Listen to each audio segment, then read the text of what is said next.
जय हिंद दोस्तों, स्वागत है आप सभी का इस चैनल पे। दोस्तों, देश भर के लाखों लाख केंद्रीय कर्मचारी 65 लाख से अधिक पेंशन धारकों के लिए आज की महत्वपूर्ण बड़ी खबरें निकलकर सामने आ चुकी है। आज हम जानेंगे एडिशनल पेंशन पर नया प्रपोजल, 2% DADR बढ़ोतरी के बाद आगे की प्रक्रिया।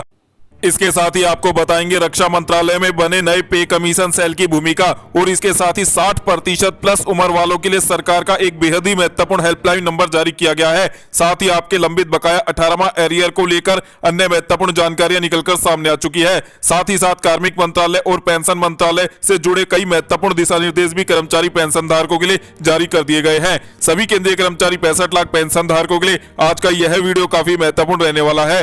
वीडियो को शुरू से लेकर अंत तक जरूर देखिएगा। दोस्तों, आपको पूरी जानकारी प्रोवाइड करें उससे पहले एक छोटी सी गुजारिश है, वीडियो को लाइक और नीचे ब्लैक कलर के बटन को दबाकर चैनल को जरूर सब्सक्राइब कर लीजिएगा, क्योंकि यही चैनल आपको सरकारी कर्मचारी, पेंशन धारक, भूतपूर्व सैनिक, भूतपूर्व जवानों की रिगार्डिंग सभी खबरें सही, सटीक व तथ्यों पर आधारित दिखाता है। तो चलिए दोस्तों, ऐसे में ज्यादा समय न लेते हुए आज की सभी प्रमुख खबरों को विस्तार पूर्वक जान लेते हैं। सबसे पहले बड़ी खबर की चर्चा करते हैं। दोस्तों, अगर आपकी उम्र 60 साल या उससे ज्यादा है तो यह जानकारी आपके लिए बेहद ही जरूरी है।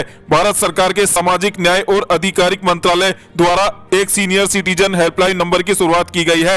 हेल्पलाइन नंबर है 14567। सुबह 8 से शाम 8 बजे तक सेवा उपलब्ध रहेगी। पूरे भारत में लागू, सीधे डायल कर सकते हैं, कोई कोड नहीं लगाना है। इस हेल्पलाइन नंबर पर आपको क्या क्या सुविधाएं मिलेंगी? आपातकालीन सहायता, मेडिकल सहायता, उत्पीड़न या परेशानी की शिकायत, वैक्सीनेशन की पूरी जानकारी, अन्य जरूरी सहायता। दोस्तों, यह एक बहुत ही उपयोगी सुविधा है। आप इसे अपने परिवार, रिश्तेदारों और आसपास के वरिष्ठ नागरिकों के साथ जरूर शेयर करें। अब चलिए दोस्तों, दूसरी बड़ी जानकारी की चर्चा कर लेते हैं। रक्षा मंत्रालय में पे कमीशन सेल की भूमिका। अब बात करते हैं एक बहुत ही बड़ी महत्वपूर्ण अपडेट की। रक्षा मंत्रालय ने 8 अप्रैल 2026 को एक आदेश जारी किया है, जिसमें पे कमीशन सेल PCC बनाया गया है। इसका मुख्य उद्देश्य है 8वें वेतन आयोग के लिए डिफेंस पर्सनल सिविलियन सर्विसेज के प्रपोजल को इकट्ठा करना और उन्हें सही तरीके से आयोग तक पहुंचाना। इस सेल में शामिल होंगे under secretary, section officer, assistant section officer और डायरेक्टर CP2 सेल के हेड होंगे। इसका मतलब है अब डिफेंस सेक्टर के सभी मुद्दे, चाहे वो सैलरी से हो जुड़े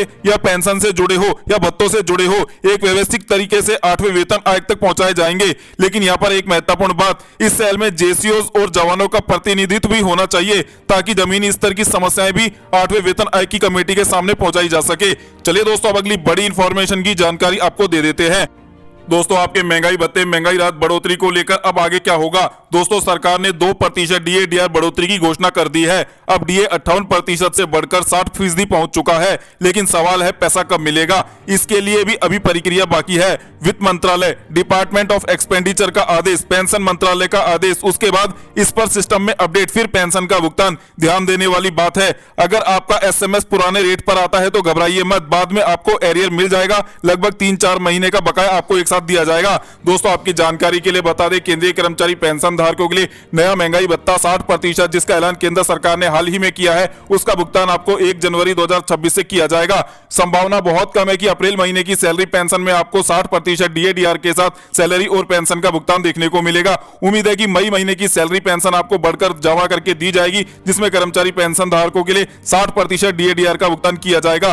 और ऐसे में आपको जनवरी, फरवरी, मार्च, अप्रैल कुल मिलाकर 4 महीने का बढ़े हुए महंगाई भत्ते, महंगाई राहत का एरियर का भुगतान भी मई महीने की सैलरी पेंशन में आपको एक मुश्त करके दिया जा सकता है। तो ऐसे में यदि आपको क्लेरिफिकेशन अभी तक नहीं मिला है तो 1-2 दिन का वेट कीजिए। स्पर्श की ओर से जो आपको पेंशन मैसेज मिलता है एडवांस इंटीमेशन का, वो आ जाएगा। उसके बाद क्लेरिफिकेशन आपको मिल जाएगा कि आपकी अप्रैल महीने की पेंशन 60% DADR के साथ आएगी या फिर आपके 58% DADR के साथ आएगी। तो ऐसे में आपको चिंता करने की आवश्यकता नहीं है। यदि अप्रैल में भुगतान नहीं होता है तो मई में आपको भुगतान हो जाएगा, क्योंकि अब केंद्र सरकार ने आखिरकार बढ़ने वाले महंगाई भत्ते, महंगाई राहत को कैबिनेट की बैठक से मंजूरी दे दी है।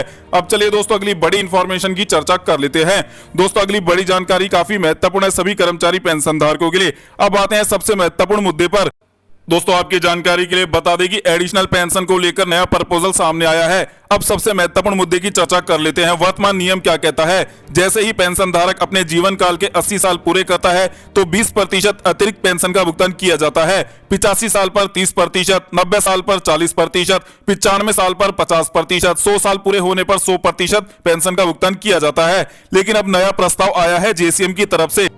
जेसीएम के इस नए प्रस्ताव के अनुसार 65 साल पर लास्ट पे ड्रॉन का 70% पेंशन का भुगतान किया जाए, 70 साल पर 75% पेंशन का भुगतान किया जाए, 75 साल पर 80% पेंशन का भुगतान किया जाए, 80 साल पर 85% पेंशन का भुगतान किया जाए, 85 साल पर 90% पेंशन का भुगतान किया जाए और जैसे ही 90 साल होते हैं तो 100% पेंशन का भुगतान करना चाहिए।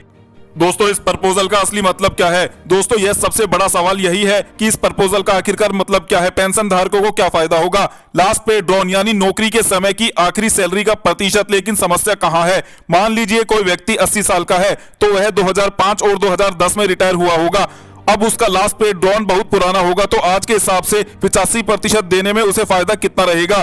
और अगर 90 साल का पेंशनर है तो उसका रिटायरमेंट 25 से 30 साल पहले हुआ होगा। ऐसे में दोस्तों प्रपोजल में थोड़ा कंफ्यूजन और विसंगति पैदा होती है, लेकिन आपकी जानकारी के लिए बता दें कि तुलना करें यदि पुराने और नए प्रस्ताव की। पुराने प्रस्ताव में मांग की गई है 65 साल पर बेसिक पेंशन में 5% का इजाफा किया जाए, 70 साल में 10% बेसिक पेंशन का इजाफा किया जाए, 75 साल में 15% बेसिक पेंशन का इजाफा किया जाए और 80 साल में 20% बेसिक पेंशन में इजाफा किया जाए और आगे भी 100 वर्षों तक ये बढ़ोतरी इसी प्रकार चलती रहे। नया प्रस्ताव सीधे 70% से 100% तक, लेकिन आधार लास्ट पे ड्रॉन को बनाया जा रहा है।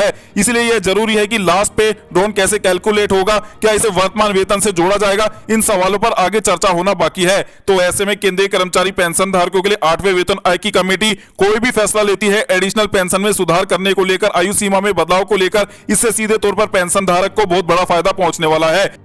दोस्तों अभी तक हमने जाना सीनियर सिटीजन के लिए हेल्पलाइन नंबर जारी किया गया है 14567 का। साथ ही हमने अभी जाना रक्षा मंत्रालय में पे कमीशन सेल की नई भूमिका क्या रहेगी। इसके साथ ही अभी तक हमने जाना 2% डीएडीआर बढ़ोतरी की प्रक्रिया अब आगे कैसे बढ़ेगी और आपको कब 2% नए महंगाई भत्ते, महंगाई राहत 60% का भुगतान के साथ सैलरी पेंशन मिलेगी और साथ ही जाना एडिशनल पेंशन पर नया प्रपोजल जेसीएम का। अब चलिए दोस्तों अगली बड़ी इंफॉर्मेशन की चर्चा कर लेते हैं। दोस्तों आपकी जानकारी के लिए बता दें कि 21 अप्रैल का दिन एकदम निकट आ चुका है। 21 अप्रैल वो दिन है जिस दिन पेंशन धारक को अपनी काफी समस्याओं का समाधान मिल सकता है। दरअसल 21 अप्रैल को पूरे देश भर में सभी जिलों में पेंशन अदालत का आयोजन किया जाने वाला है। इस दिन जो भी पेंशन धारक अपनी पेंशन संबंधित किसी भी प्रकार की परेशानी का सामना कर रहे हैं वे भाग ले सकते हैं और अपना समाधान पा सकते हैं। आपकी जानकारी के लिए बता दें कि पेंशन मंत्रालय की ओर से जो बड़ा अपडेट जारी किया गया है, बताया गया है कि पेंशन अदालत में उच्च स्तर के अधिकारी मौजूद रहेंगे। दोस्तों यदि आप पेंशन धारक है, यदि आपको किसी भी प्रकार की पेंशन संबंधित समस्या का सामना करना पड़ रहा है, चाहे आपकी पेंशन कम भुगतान हो रही है, आपकी फैमिली पेंशन शुरू होने में दिक्कत है, आपके पीपीओ में कोई गड़बड़ी है या आपकी जन्म दिनांक में कोई गड़बड़ी है या फिर आपको किसी भी प्रकार की पेंशन संबंधित समस्या है, तो अपनी शिकायत के लिए आप कमर कस ले, आपको पेंशन अदालत आयोजन में जरूर भाग लेना चाहिए। यदि आपने पहले सीपीएम ग्राम पोर्टल के माध्यम से शिकायत दर्ज कर दी है फिर भी समाधान नहीं मिला है और इसके अलावा आपने स्पर्श पोर्टल के माध्यम से भी शिकायत करके देख लिया है लेकिन फिर भी समाधान नहीं मिला है, तो ऐसे में आपके पास आखिरी रास्ता पेंशन अदालत आयोजन में भाग लेने का ही बचता है। तो आप पेंशन अदालत आयोजन में जरूर भाग ले और अपनी शिकायतों का त्वरित समाधान पाने का प्रयास करें। जय हिंद, जय भारत, वंदे मातरम।